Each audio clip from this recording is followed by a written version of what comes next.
Welcome, everybody, to the Healing Place podcast. This is your host, Teri Wellbrock, and just wanted to take a second to again thank all of you who contributed to the fundraising drive for the Healing Place podcast to help Fractured Atlas, our fiscal sponsor, is giving away $21,000 bonuses to selected projects. So every time someone donated, we had an opportunity to receive that. I don't know if they've distributed it yet. I haven't received anything notifying us of what projects they had selected, who they had selected. So anyway, I just wanted to send a big thank you before today's show. So another wonderful interview. And again, I continue to celebrate that the Healing Place podcast is now in the top 2.5% of podcasts globally out of over 2.8 million shows. All right. Thanks for being here and tuning in and joining us every week and for sharing. Now for the show. Welcome, everybody, to the Healing Place podcast. I'm your host, Teri Wellbrock, and just my heart is smiling and happy to have Dave Combs here, and I'm going to read his biography to you. We connected through Podmatch, which I'm back up and functioning again after my little health hiatus, so I'm back doing that again, which is wonderful. All right, so Dave Combs is a songwriter, photographer, entrepreneur, and author with 4 decades of experience writing over 120 songs and creating 14 albums of soothing, relaxing instrumental piano music. His songwriting began with the now popular standard Rachel's Song. His soothing, relaxing music has been played millions of times worldwide on radio, satellite, and all internet streaming media, and it continues to touch the lives of millions of people all over the world. He is also the author of the best-selling new book, Touched by the Music, How the Story and Music of Rachel's Song Can Change Your Life. So welcome, Dave. Thank you, Teri. It is a wonderful pleasure to be here. I can't wait for us to get in this conversation. I'm thinking about this all afternoon, and here we are. Here we are. I know. And I don't even know what to go into first, but we'll save what we had talked about right before record with Dr. Stephen Porges' interview for a little further on. I'd love to learn from the get-go about Rachel's Song and the inspiration and, of course, how you've since inspired so many with that song. Well, I grew up with music as part of my life from birth practically, because what it must have been, because my mother and father both were musical. They both played the piano, and my father would rather play the piano than eat. He just loved playing the piano. He played by ear. He didn't read music very well, but he could really play the piano. He got that from his mother. His mother was about 4'8", Granny Combs, and she played in her country church. She would play an old pump organ. This is before the churches even had electricity. So she would play an old pump organ and sing a solo almost every Sunday night in her little country church. And so I grew up around this. I'm a Baptist, so I grew up in the Baptist church in East Tennessee, and the Baptist church his big part of the service is music. We loved singing hymns. We had a wonderful choir. The organist had a wonderful Hammond organ that she played, and then we had a piano, of course, so we had piano organ duets and lots of great soloists and quartets and, all kinds of wonderful music. So I guess when people ask me, when did you first play the piano? So, well, I don't know, because I can never remember not playing the piano or playing something. And I'm sure I probably banged around it, as a 2 or 3 year old. But as soon as I was able to get up on my daddy's knee and have him show me some things, he taught me some songs to play. And so I kind of learned by ear as well, but not totally. Like most kids, I took piano lessons at about age 8 for a couple of years, and so I learned how to read music and got through, I don't know, it seemed like it was book 4 or book 5 before I finally other parts of my life took over, and I didn't take more piano lessons. But I didn't stop playing the piano. I learned chords. I wanted to play guitar, so if you're going to play guitar, you got to learn chords, right? So I learned how all the chords were, and I learned how chords were structured, and I studied about how music was made and structured with some music theory books that I bought and studied for myself.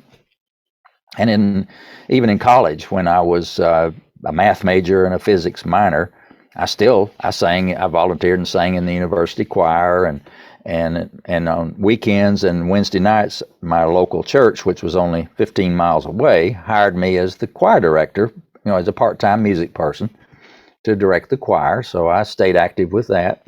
Graduated from college, went to work for Western Electric, which was the manufacturing arm of the Bell system. We had all the Bell companies, the telephone companies. Then you had Bell Labs and Western Electric. Well, I was part of Western Electric. My job was to start out a computer programmer. So I have an IT, technology kind of background, and that's how my career started. And I still love technology. I still love computers, and I still love to do programming of sorts. My own website. I maintain my own website and that kind of thing. But so technology has been a big part of my life, and looking back, that was important too for my music, because guess what? Music went from cassette tapes or 8-track tapes. Some people may remember the old 8-tracks. And cassette tapes, and then CDs came along about the latter part of the 80s, and then CDs had a great ride until the end of the 90s, when the digital world, the internet, came around about the mid 90s, and everybody the websites started appearing, and Napster came along and stole all of our music. You remember Napster was giving away all of our music that we'd been. It was our intellectual property, my copyrights, but they stole it and would give it away, download for free.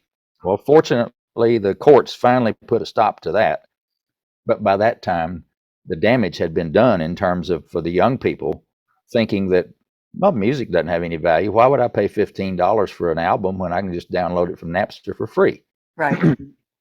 Well, that attitude really hurt the music business for a long time, because it was, if you looked at the overall music business sales, they went in the tank in the late 90s. It was terrible.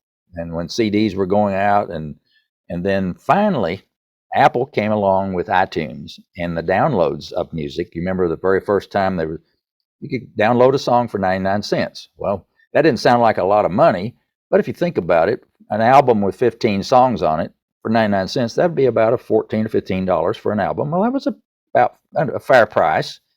And so that really kind of gradually turned around the music industry to where at least downloads were compensating the musicians for their creations. And then along came streaming. So now, instead of downloading and buying a song, you just go to Pandora or Spotify or any of these, iHeartRadio, Apple Music, Amazon Music, all those. Say, you just tell your, now we just look over to our little speaker on the wall and say, hey, so-and-so, play. I don't want to say it, because if I do, all your listeners' boxes are going to start playing everything. I keep wondering why somebody on television doesn't say, hey, who, do something or other, and then everybody in the world's speakers start doing whatever it is. Right. But anyway, so the streaming came along, and with my technical background, I had been able to move my music from the physical world into the digital world as well as it happened. So I was situated when things came along to be prepared, and like I have 170 some songs that are available in the digital format anywhere, anytime around the world.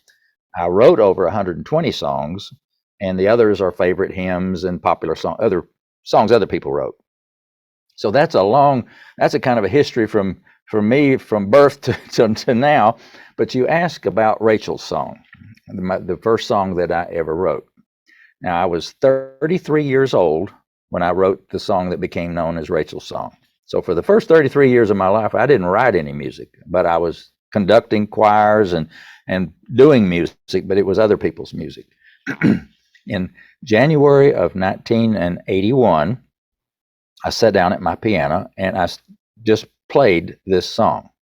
Now, my way of relaxing, and we'll get into this later as we talk about the psychological and the physiological reasons why this happened to me, but my way of relaxing when I would come home from work from AT&T or Western Electric was to sit down at my piano that you see behind me here and just play something.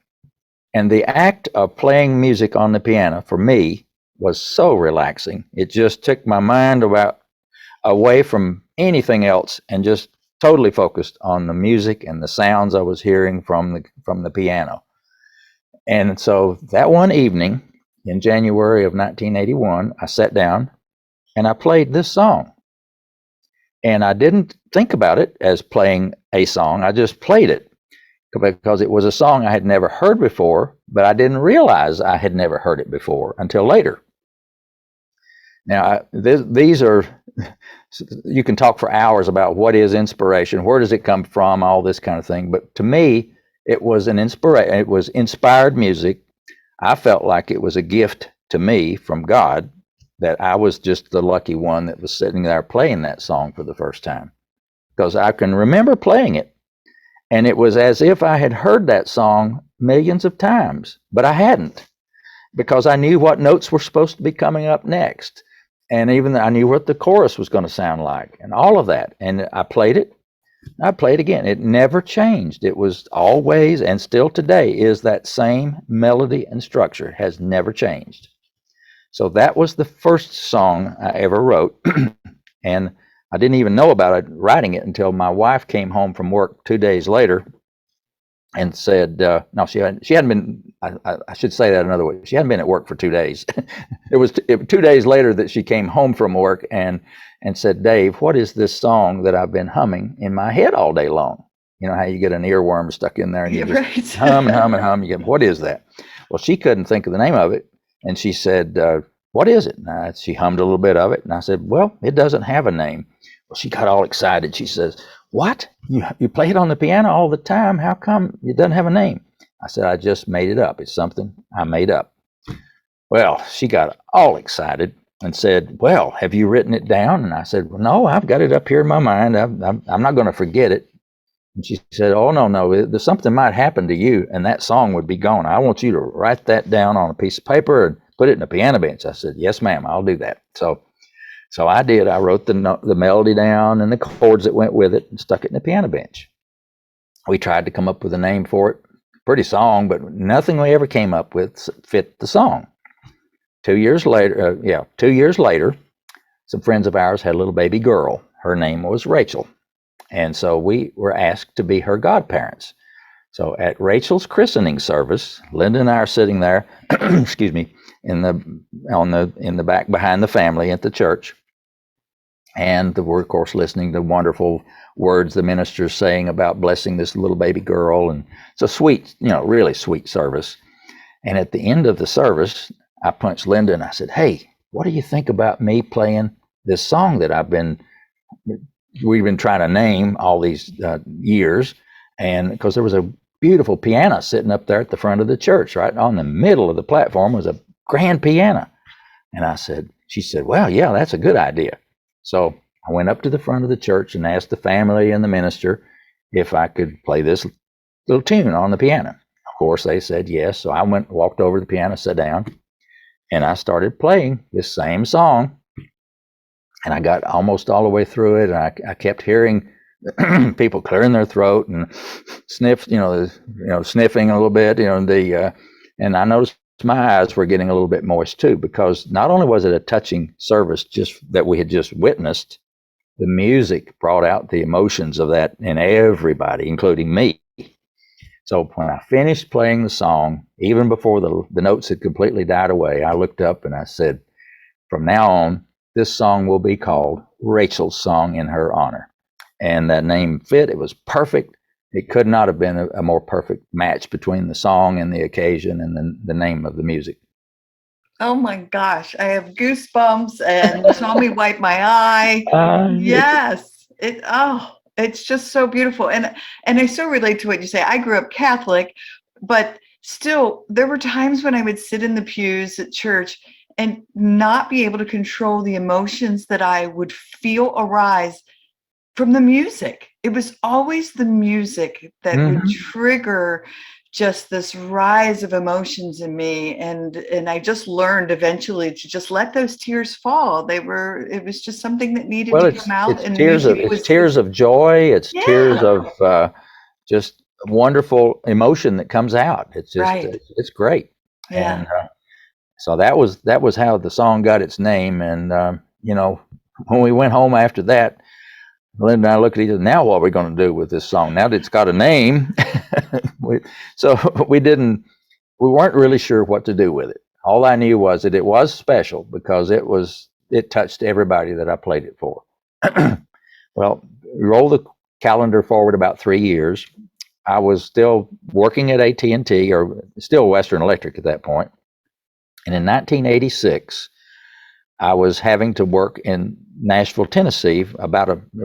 We were putting cutting over some software at the factory that was in Nashville, and that was my job to consult with the factory, help them with that cutover. And I was having to go there on Monday and come home on Friday, and so it was an intense time working in Nashville. But I think the good Lord had another purpose for my trips to Nashville too, because as you know, Nashville is the Music City, USA, and it's full of everything music. And Linda said, it seems there's a pattern here. Everything I've ever done in my life is always, and Linda said, and she suggested that I find a studio and a musician and get a professional demo recording made of Rachel's song, something we could have and something we could give to Rachel and her family. And so I went out one evening after work, driving around downtown Nashville, and there's a part of town, if you've been to Nashville, it's called Music Square.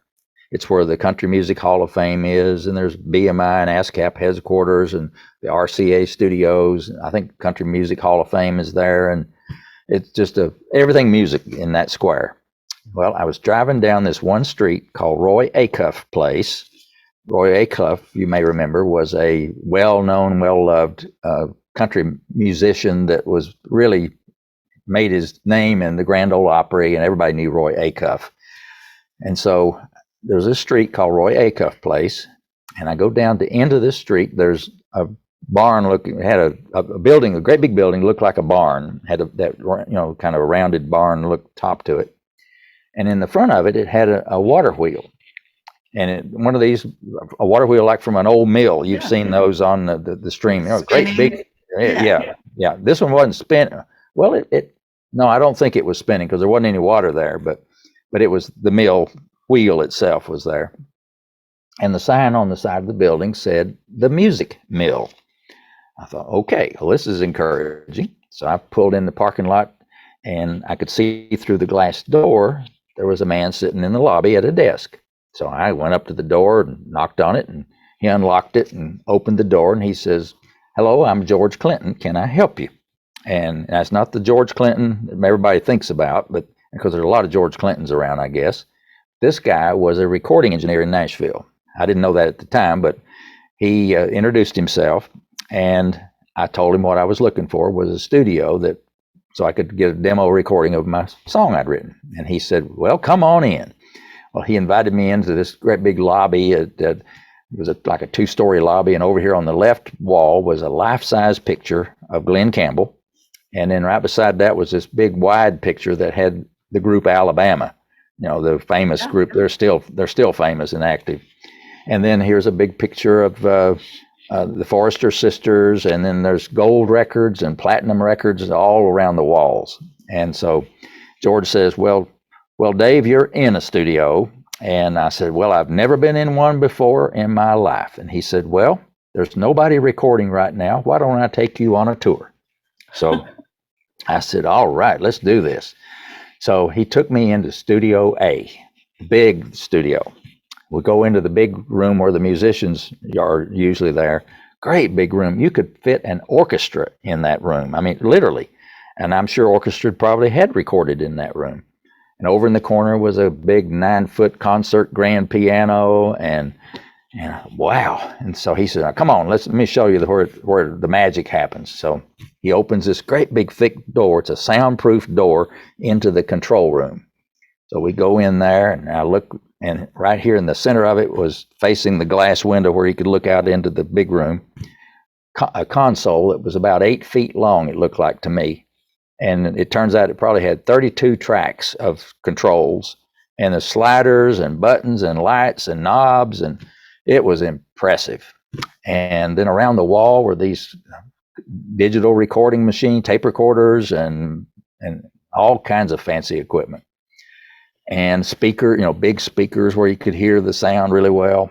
And I said, wow, George, how much does a place like this cost?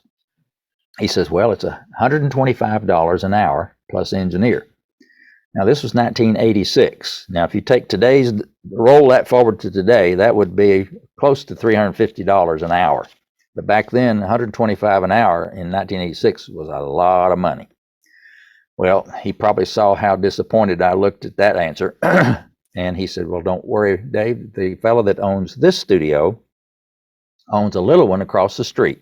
It's in what used to be a little rent house. It's a little baby grand piano, a little small recording control room, tape recorders. It'll do what you need done. And he says, it's $15 an hour. And I said, okay, George, that's my speed.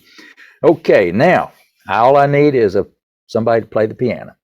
And he said, he thought for a second, said, I know just the right person. His name is Gary Prim. And he said, let me go look up his phone number. So we went back over to his desk, and he flipped through his Rolodex and found the P's for Prim and got Gary Prim's phone number, wrote it on a piece of paper, gave it to me. He said, call Gary. He'll fix you right up. I thanked him and got back in my rental car, and I right back to the hotel room near the airports where I was staying. And I called Gary Prim's number, got his answering machine, and I was just sitting there waiting. I said, now, I can't call Linda yet because I've got to wait for this phone call. I don't want him to get a busy signal. So in 30 minutes, the phone rang, and it was Gary.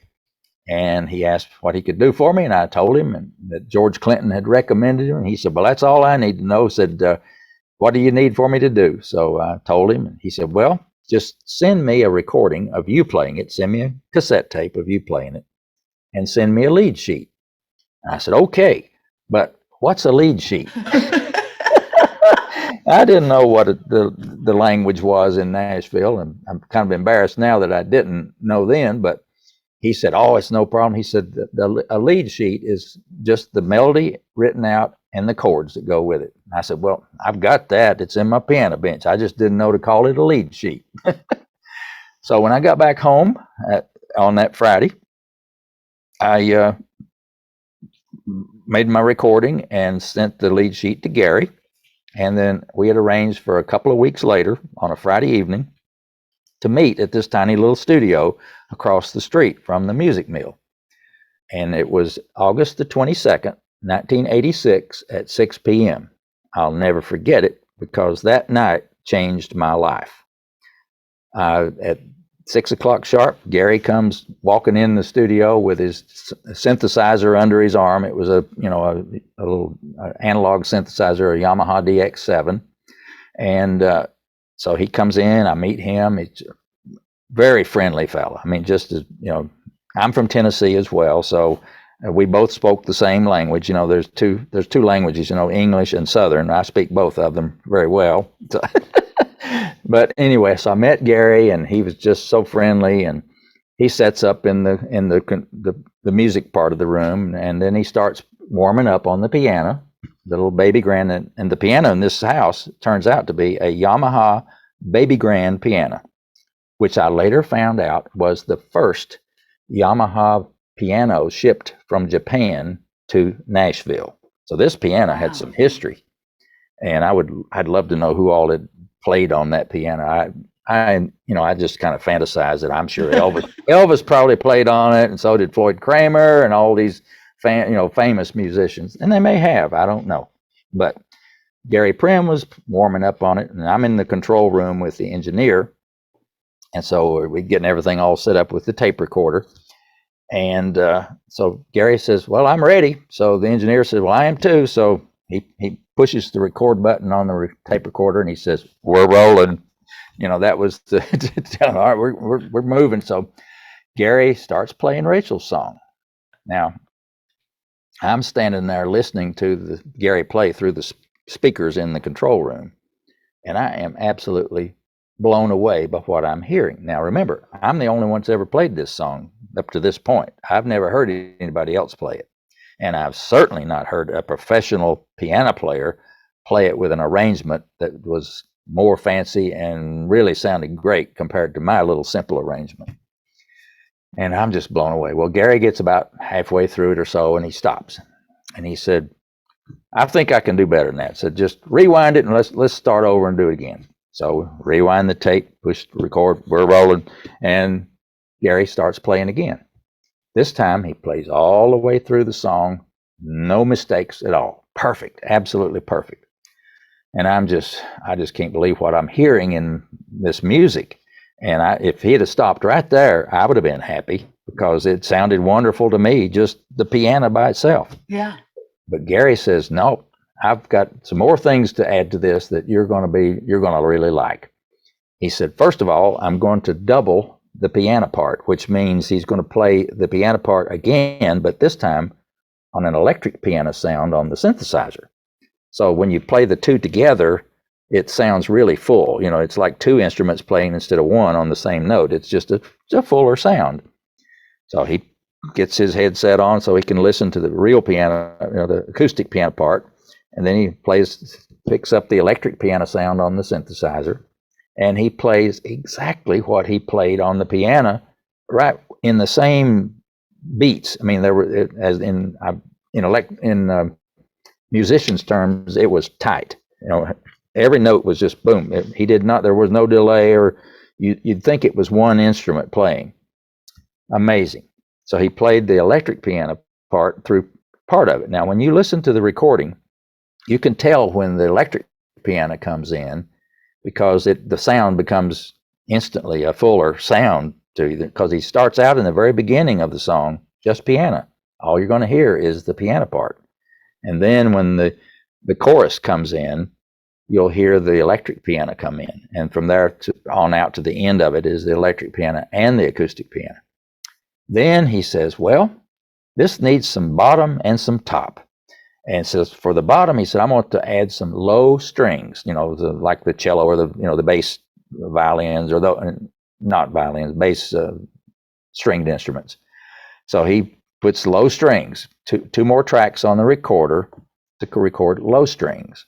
Then he says, I'd like to have some high notes up there too, to really just give it some really nice top to it. So rewind, go back and put the high strings in with the synthesizer. Then he said, right in the middle, he said, I think I need to add some horns to give it a little punch right there in the middle. Because Gary did something in his arrangement that I had never done. And that was, he played the verse and the chorus twice in the key of C.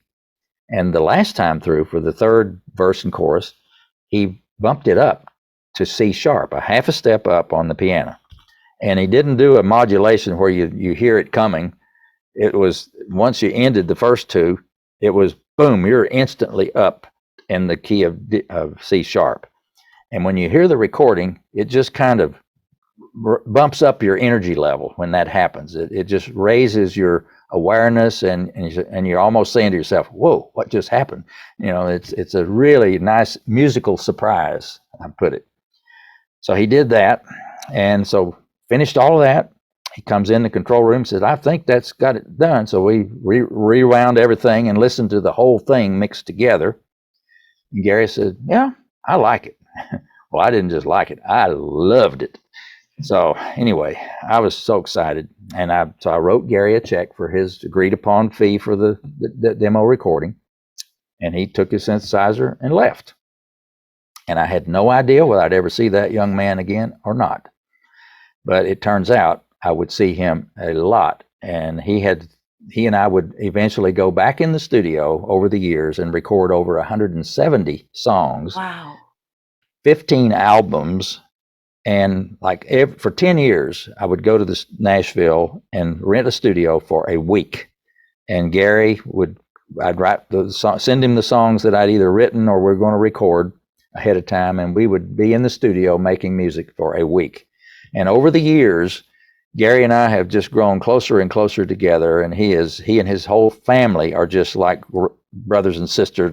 They are like family to me and Linda, and it's just been a wonderful relationship. And Gary is still a highly in demand session musician in Nashville. If you go to Nashville and ask any person in a studio anywhere, do you know Gary Prim?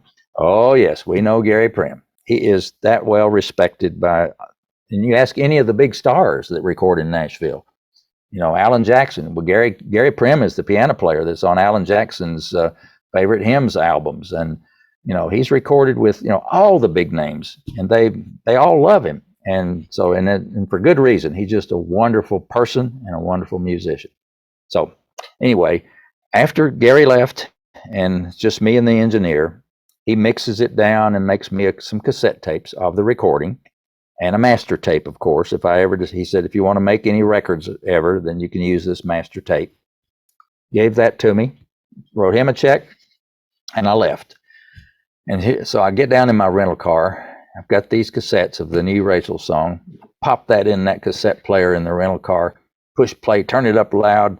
Sit there. I hadn't even pulled out of the parking lot yet. I had to listen to it again. So I listened to it. And finally, I said, well, yeah, I've got to get back to the hotel. So I pull out and I go down on the interstate to head back to the hotel.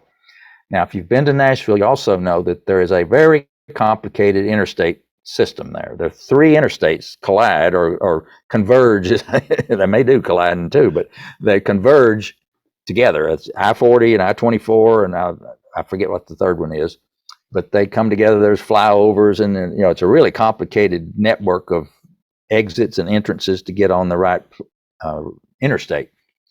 Well, I apparently was not paying a lot of attention to where I was going, because I'd play Rachel's song, hit rewind, play it again, rewind. I don't know how many times I played it, but I was going around and I looked up and I saw a billboard, and I said, I have seen that billboard in that place before. They have it's a loop around Nashville. Turns out I was just circling Nashville. If I'd have kept on, I'd never made it back to my hotel. Well, my navigational ability finally did kick in, and I made it back to the hotel. Then I didn't have any way to play it for anybody. All I had was in the car, I could play it, but in the hotel room or any place else, I didn't have any way to play it. I didn't have a boom box or nothing. And I called my wife, Linda, when I got back to the hotel and told her about the recording session. Now, she knew it was going to take place, so I'm sure she was anxiously waiting for my report on how it went. Well, she must have probably thought that I had been drinking, because I'm sure I was talking a mile a minute, and I'm not even sure I made sense or not. But I was so excited about what I had just experienced and I was so frustrated that I couldn't share it with her. I'm sure I tried to describe what it was, but there's no way you can describe music and have it really appreciated. So anyway, I'll just have to wait till I get home and play it for you. Well, I'm hung up with Linda, and I said, I was so wound up, I could not sit in my hotel room with that music and no way to play it. I went back down to my rental car. I said, I'm going to find me a place to play this music. I drove to a shopping center, and I found a Circuit City.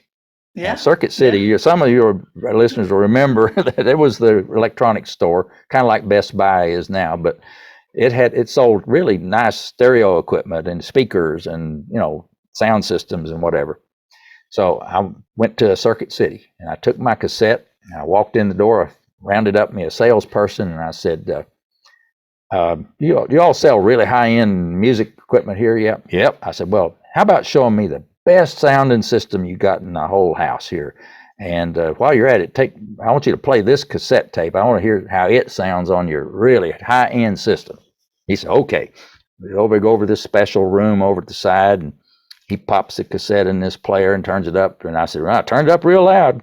Got big speakers, so it filled up the whole store, basically. Starts playing Rachel's song. Everybody in the store stops and kind of just stands there and listens to the music. They don't, they've not stopped their shopping. And I was just amazed, and it did sound good. It filled up that whole store with music. And so that's when I realized that this song, affected other people the same way it did me. I could see that in the way they reacted. So anyway, I did make it back home and got to play the tape, of course, for Linda. And I had to work through the weekend, so it was Monday actually before I got home. That time we were doing a software cutover that weekend, and I couldn't come home. But I got home. First thing I did, of course, I kissed my wife hello, and then we head right straight for the stereo. I said, Melinda, you got to hear this. So I popped it in our home system, and we both sat there and listened to it. I think we probably had tears in our eyes of how beautiful it actually sounded. And it just was the beginnings of that song touching us in a way that we had never been touched by music like that before, ever. And so that's how the song got first recorded and played for Linda at home. Beautiful. And it's gone. I mean, I know one of the things I read was you've received over 50,000 letters from people stating how much it's impacted their lives. Yes, and that was because of I got it played on the radio. A friend of mine had a radio program, and the story's in my book about how that came about. But basically, on a local FM station, it got played on the next Saturday morning, actually. And the radio station manager called me after it had played on the radio, and he said, Dave, I've been in the radio business for over 22 years, and nothing like this has ever happened to me. He said, when it was my friend Bob McHone that had a radio program on that station on Saturday morning. He said, when Bob played Rachel's song on his program that morning, he said, our phone bank, he said, we got like 10 or 12 phone numbers. It locked up. It was solid people calling in wanting to know, what was that song you just played? And tell us more about Rachel's song. Tell us more about this Combs guy in Winston-Salem, and so on. He said, I've never had that happen before in my life. I said, wow, well, that's great. So then another, a light bulb comes on in my head that says, okay, this song does have something special in mind for it other than just me and just locally. So I knew I had to get it played on more radio stations than just that one. Yeah. So I got busy. I found out the phone numbers for all the easy listening radio stations in the United States. Back then, there were about 400 of them. Now there may be 4. I don't know how many there are, but they're a dying breed. But back then we had a bunch of them, and in every major market had an easy listening radio station. So I got busy, started calling these radio stations, and I'd talk to the program director and send him a copy of Rachel's song. He loved it. They played it. Every time they played it, same thing happened. They'd get flooded with phone calls wanting to know what that song was. So the song kind of took on a life of its own. And I found out that there was a company in Chicago called Bonneville Broadcasting that programmed about 200 of these stations all at once. I mean, they paid them to do the programming. And I got a hold of the person at Bonneville that did that programming, sent him the Rachel song recording. He loved it.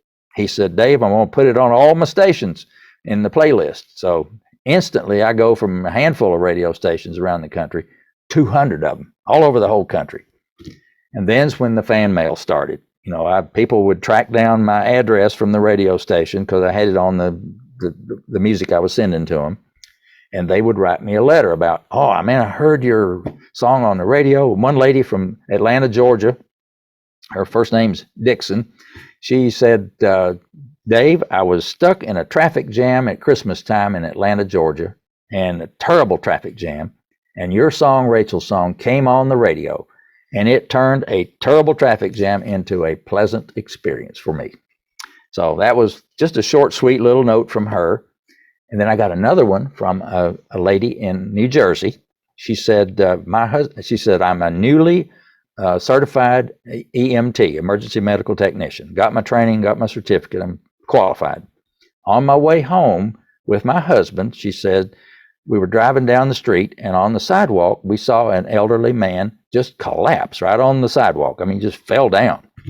So stopped that car, and she jumps out of the car and runs over to see if she can help the man and see what the problem is.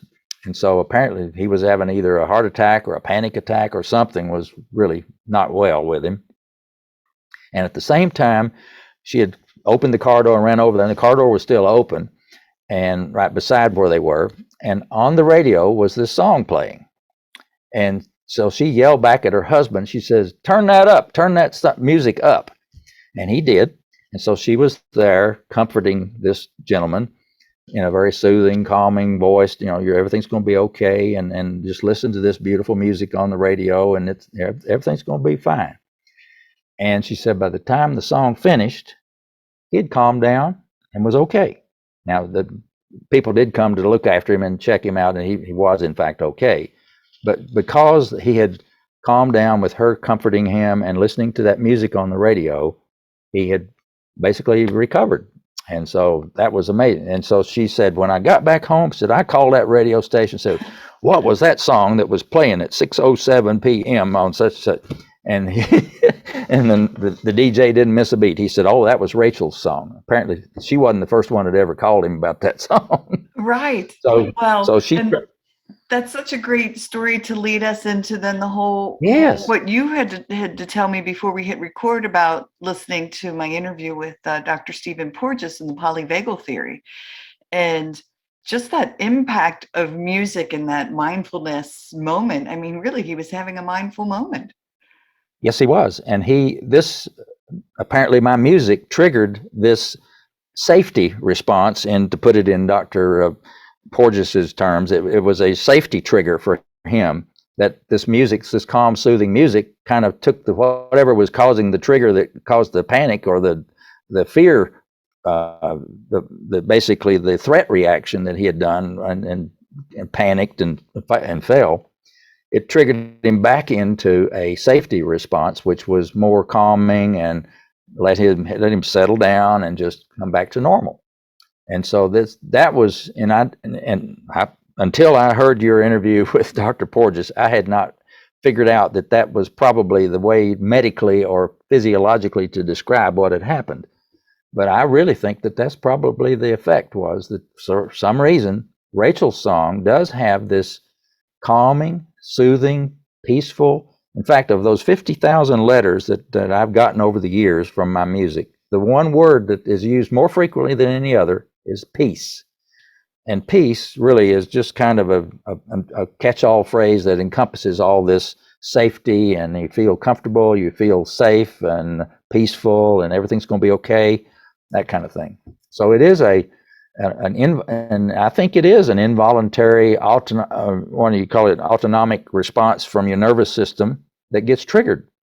And until I heard that description, I didn't realize that maybe that is what it is. And I didn't write my music to deliberately be that. But the thing that really dawned on me, and I was telling my wife at supper tonight about that when I sit at the piano and I play the piano, play some chords or whatever I'm going to start playing, those sounds that I hear from the piano trigger a response in me that is putting me in a state of, in my case, creativity, because I'm a very left brain person normally. I'm very analytical and very scientific and whatever. But I can also be creative, and I like to draw and paint and do music. But you kind of can't do both at your left brain and your right brain. Kind of one has to be in charge at a time. But for me to get into my right brain, creative, in tune with that side of me, I think sitting at the piano, those sounds, because of the effect that they had on me when I was growing up, being around beautiful music, to me, makes me feel in a real safe place and in a wonderful state of mind that I can be calm and peaceful, and I can be creative and just let it flow. And so I really love that revelation that I've got, and thanks to you and your interview with Dr. Stephen Porges, that's wonderful revelation to me, and I'm gonna think about that some more as time goes on. But that's to me the relationship, and I've often said it, that the piano and I have a conversation, and I think maybe that is a way to describe this response that I have. Is I play music, play a song, and those tones that come out of the piano come back to me in my ears and in my body, and we do have a back and forth conversation that involves creating different sounds and different music. Yeah. And as you created I mean, that's the energy that becomes part of that music. And so therefore that's what we receive as an audience. I Hmm. know Hmm. when you and I connected, I said, okay. And I went in and I laid on my couch and I got on the TV and I found a YouTube version of your song. And I said, I'm just going to lay here and close my eyes and just listen. And Hmm. I'm telling you now, what overcame me was a sense of peace. Really? Yeah. Okay. Yeah. Yeah. Well, it's music is very powerful, Yeah. and it's a very subtle power. It's one, and in the physiological terms, it's autonomous. It's involuntary. I think if you're ready to receive that when you're laying there or close your eyes and listening to the music, your body's response to that is not something that you say, well, I'm just going to relax. I'm going to lower my blood pressure. I'm going to do this. No, it just happens automatically Yes. because you are wired that way. And so I could that's just great. feel, I mean, like I said, I could feel, well, I use music so often to just bring myself to a sense of calm for grounding, but I could just feel my body just like catch my breath got deeper and my shoulders Hmm. relaxed and I could just feel myself Hmm. settling. Yeah.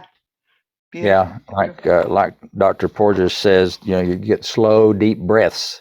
Right? You slow your breathing down, your heart rate goes down, your stress level lowers. Is all of these good things happen to you when that happens, and it's those triggers, and I think that my music, fortunately, is it triggers those kind of responses from people, and so Yeah.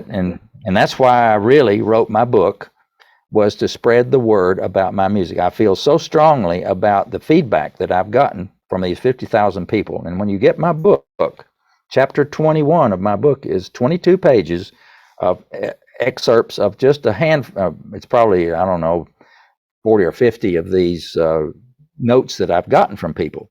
But in many of those, you better get your box of Kleenex out, because if you pay attention to what they're saying, these are some really touching, deep down in the soul kind of notes that's saying how the music touched them, whether it was for somebody dying on their last breath was listening to my music as they departed this world, or whether it's a brand new baby being born, or a couple getting married to my music. There's all kinds of really personal, touching, special relationships, and those are I had to put some of those in my book. It's chapter 21, and so when you get my book, you'll read some of those. But it's really, really special, and that's why I wrote the book, because the title of the book, as it says, is touched by the music, and that's what we're talking about. Is the music Yeah. literally touches you in deep down inside of you. Yes. So how do people get a hold of the book and how do they find your music? Well, I've tried to make it extremely simple. Just remember my last name, Combs, and go to combsmusic.com. That's my website. And when you go to my website, you'll see the picture of my book on the left hand side of the page. And on the right hand side of the page, you will see the CD cover, Rachel's song. And in the middle of the page, about where my chin is here, there's a link that you can click on, and it just says play Rachel's song. And it is the actual song. It's not a sample, it's the real deal. And the interesting thing is that now that I've described to you how it got recorded, as you listen to it, you can listen to it and hear. I want you to close your eyes and put yourself in that control room with me. And I want you to listen to that song the same way I did, because that recording is that original demo recording, unchanged. It has not been remastered. What you're hearing is exactly what I heard the first time, that August 22nd, 1986. Oh my So close God. your eyes and listen to that. Now that you know how he recorded it, just picture him playing those low strings and the high strings and the horns, and wait for that key change on the end of the second verse, and you'll know what I'm talking about there. And it's just so special to listen to it with your eyes closed and just let it soak into you that way. I can't wait. See, I probably didn't even listen to the original. Like I just found it again, Well, a it link. And so I'm excited. Now I'm going to go to your website. Yeah. And click on that. Oh, I can't wait.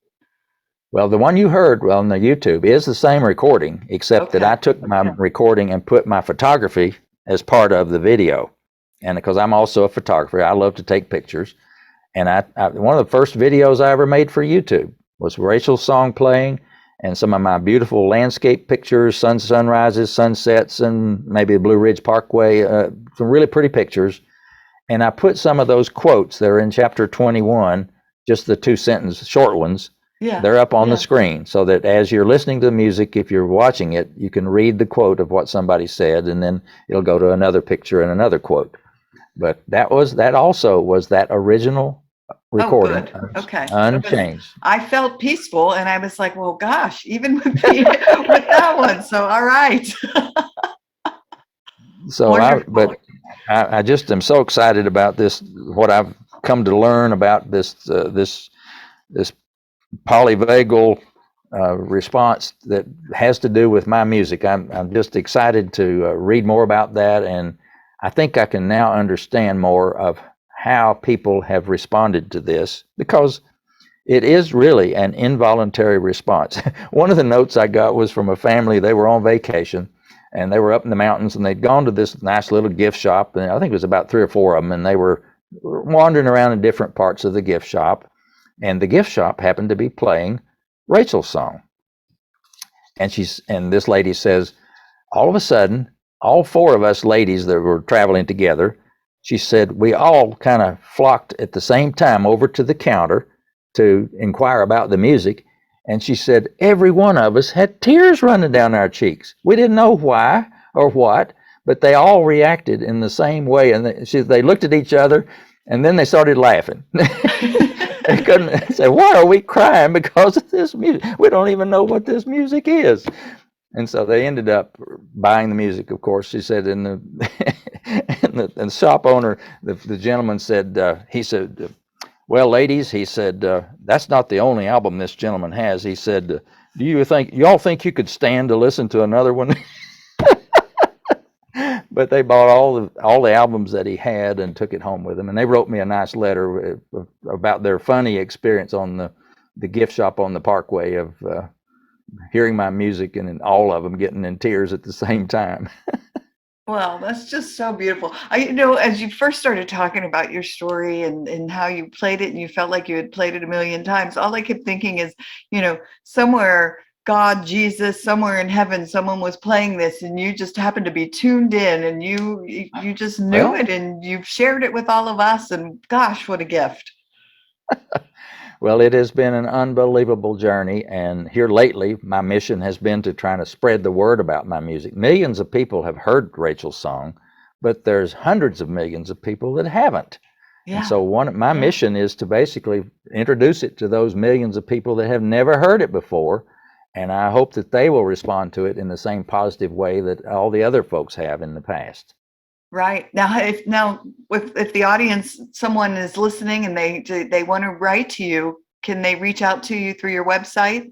Yes, my email address is right at the bottom of every page. Okay. There's a link to send me an email, and you can also I'm on there's a link for me on Facebook and also on LinkedIn. Of course, I have a YouTube channel that I have lots of videos that I've created other videos. I created 3 special videos for nursing homes and assisted living facilities for the pandemic.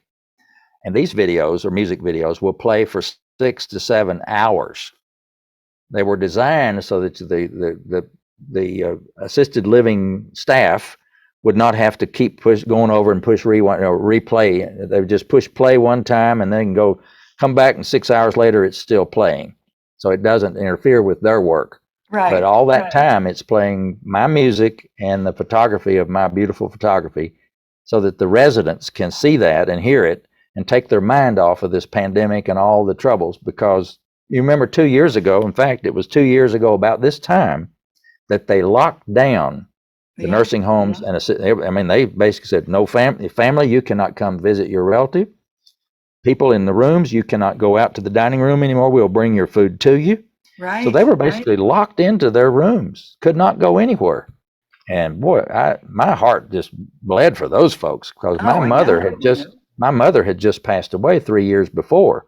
and she lived in an assisted living facility 3 miles from my house. So I visited her every day in that facility, and I knew how important getting out and visiting with her neighbors and how important music was to them, because I had done musical programs for them many times.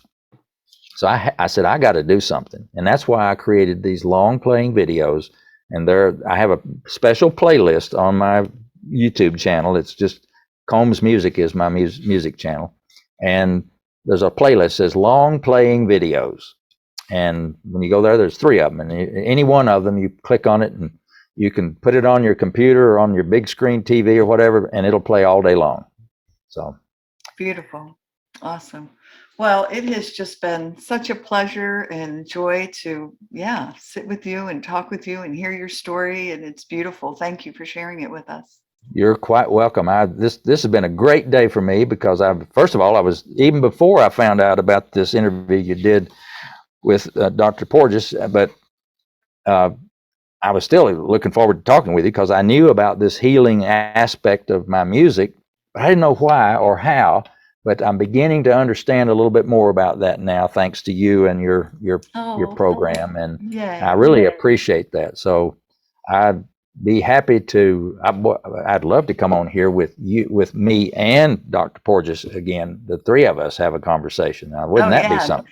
And make that connection and talk about it. Yeah, I would love that. So. Yeah, and anyhow, I'm telling you, he is just such a wonderful human being. If you ever reached out to him to discuss it, I'm sure he would, yes, respond. Because I plan to, and I've ordered his book will be here tomorrow. I ordered it today, and Amazon's shipping it tomorrow. I look forward to reading his book as well, and I do plan to reach out to him. That will be I'm so good. Well, keep me posted, because I will do that. Yeah, wonderful.